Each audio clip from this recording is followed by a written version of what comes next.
Hello, it's Mike with Litchfield Beekeeping. As promised, I said I was going to do a video on hive box assembly. That's what we're going to do today. So we'll talk a little bit about why I chose to go the route that I did, as well as talk about some of the tools and materials I used to assemble. Start out, this is purchased woodware. Initially, if you did see one of the earlier videos, I may have mentioned that I was going to build my boxes complete. In fact, I purchased a finger joint jig and had planned on doing it all. What I found out, myself being who I am, I typically like to have knot-free material, and I felt that that was going to be very important for box building, so I went and purchased some clear pine from one of the box stores, one of the larger ones. Starts with an M, and very expensive, at least expensive to do a mess of boxes. So this just wasn't going to work. So I purchased initially from a local beekeeping supply some wood, and that price was okay. Certainly much better than myself purchasing the wood and building it from scratch. But at a beekeeping meeting, I found out that there is another alternative, and that is go right to where the product's being made. And living here in the northern part of Ohio, we have a tremendous amount of Amish that are nearby. And I found an Amish gentleman that makes beekeeping equipment. And the price from me purchasing the wood to making it, to buying it from a regular supplier, to buying it from him is just unbelievable in the cost. If you're looking to find out who that individual is, just drop me a message at the bottom and I'll give you that information. But typically a medium 10 frame box, I think I paid $7.50, and I think the deeps are $10, so pretty inexpensive. He can assemble them if you want. I like to assemble things myself. I find some joy in that, so we're going to assemble. So I do use glue, as I stated before. I certainly like to use this glue. We are going to pre-drill holes once we get these knocked together, and we're going to be using some 2-inch construction screws. I'm not too concerned that these are not your traditional deck screws that are ceramic coated or anything like that. The boxes are going to be painted, and the bees are going to propolis everything up, so they really shouldn't be receiving any kind of moisture. As I said, we are going to paint, and you'll notice that we have this lovely blue-gray color. This is a color that we chose. There's more to that. This is a stain, not a paint. It's a acrylic stain. Goes on really, really nice. I got this stain from Sherwin-Williams, I believe. This is what was recommended to us from our bee supply. I wanted a kind of a bluish green, a transparent stain. My wife wanted a grayish blue solid stain, and so we compromised and went with the bluish gray solid stain. All right, so assembly. A couple really important things to remember is that you have handles on these, and these handles are intended to be on the outside of the box. You might find that funny, but I've read a number of posts where people have assembled, and assembling a bunch, you start forgetting where you're at, and all of a sudden you found out that your handles are inside. And if you're gluing and nailing, that's probably a problem. Gluing and screwing them, if you find out quick enough, you can certainly fix it. I'll also be using a mallet. I prefer a non-marring one, but this is what I have here. I also had thought about getting into a jig and building a jig that I could assemble these and make sure everything was just perfectly square. And it's certainly being square is important, but being perfectly square in every box is not. These are bees; they don't really care about their house. They just want to make sure that it protects them and is sized appropriately for them. So they're not going to get really upset if we're off a 32nd here or 16th there. So you don't lose sleep over it. Do make sure that you have some form to make sure that you are square. But I just don't rack yourself on that. I did initially, and again, that's just who I am, and I quickly realized that would be trouble. So quick assembly. I'll do one of these. I do like to put a screw in each one of the fingers on all sides. Some people will only put a nail or a screw in the upper or bottom finger. I like to do it completely. I think it draws it together pretty well. So that's what I do. Screws are pretty cheap. It just takes a little time to do a few extras.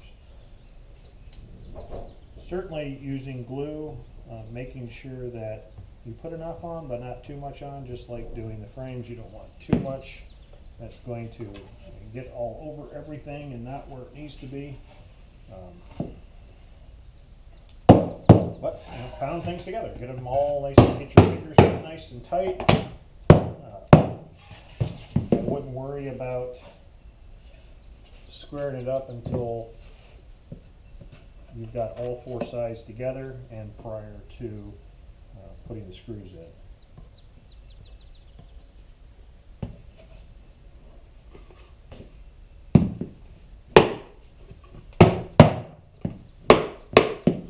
Also state this, I've had a few boxes that the fingers have been a little longer than they should have been. Quality control maybe in the Amish arena isn't perfect. Actually, I don't know if that was the Amish ones or if it was the ones that I got from the supplier. But having a block that'll fit in between your fingers is great to have, just in case you do have those situations where the finger's a little proud. It'll get you what you need to pound in and make sure that you get a good seat on your sides.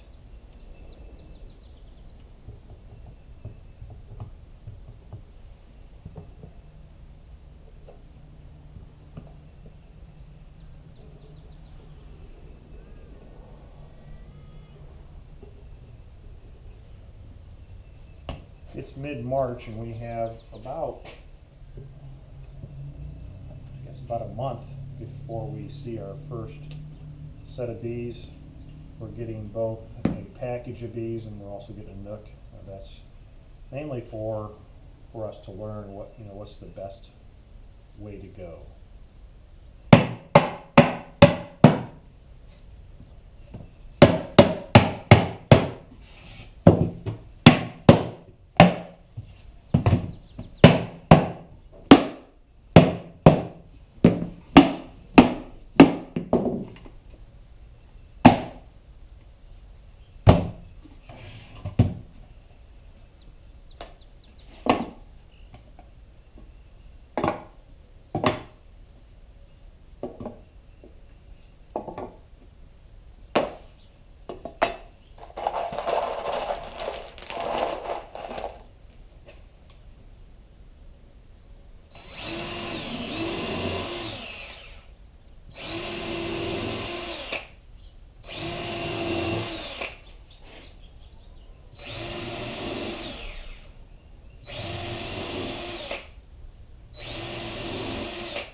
I like to do opposite ends first and then go to the sides.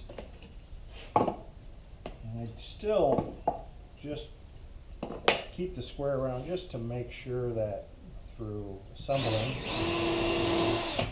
I didn't cause it to go out of square.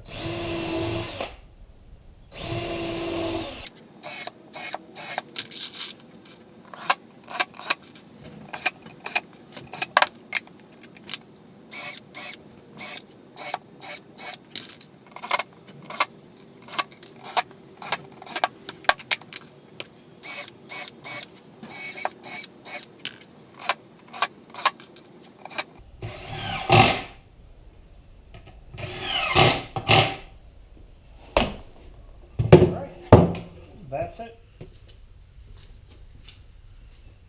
Okay, a couple things I want to share with you, our experience with putting these boxes together. I'll start with the screws themselves. This is the screws that I'm using, construction screws, are number 8.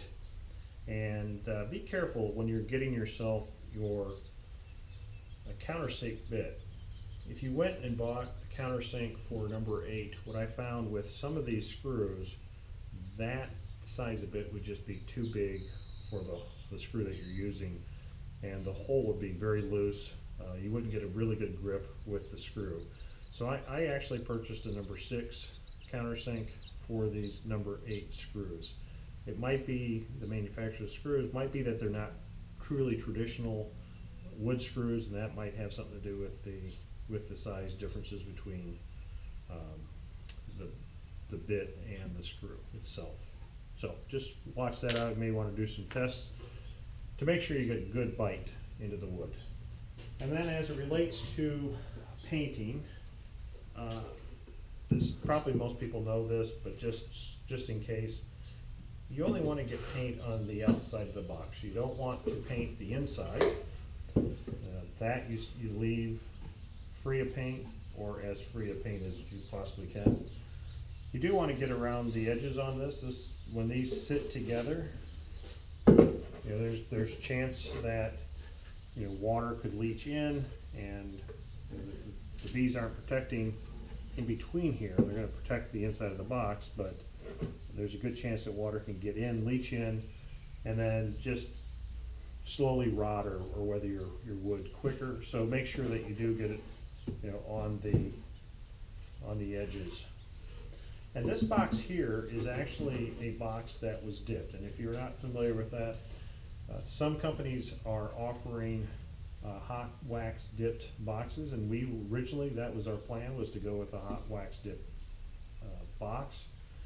There's an added cost to that, certainly, and what it is they are mixing 2 different types of wax, both a paraffin and another micro something or other wax that is not beeswax, just in case you're wondering. It is another type of wax, and they heat these boxes up or heat the wax up to like 275-ish, 300 degrees, and then they dip the boxes in, and my understanding is that heat forces the moisture out of the boxes, and when they take the box out of the wax, the box will actually suck that wax in and protect your wood. The reason I'm saying that is I've read a number of places that you cannot paint or stain that wood. Well, talking to the manufacturer that did this for us, they said you can. In fact, they paint and stain a lot of their dipped wood. They do it more just for looks. Certainly they could leave it go, but some people like that look of either blue, greens, or whatever. But you can paint them, but you really need to talk to the people that are doing the dipping. It could be the fact that they're using a different product than others. I will say that if there is wax sitting on the surface, you're going to want to remove that, scrape it, sand it. Typically there isn't. We had a little bit on the edges that we had to get off, but you just really can't tell that the thing was dipped. Hopefully it was. So that's it. Thanks for joining us for assembly of the hive boxes. If you have any questions or comment, please leave them below. If you have any questions on the tools and or where I'm getting my product, you can ask that and I can share that with you as well. Have a great summer.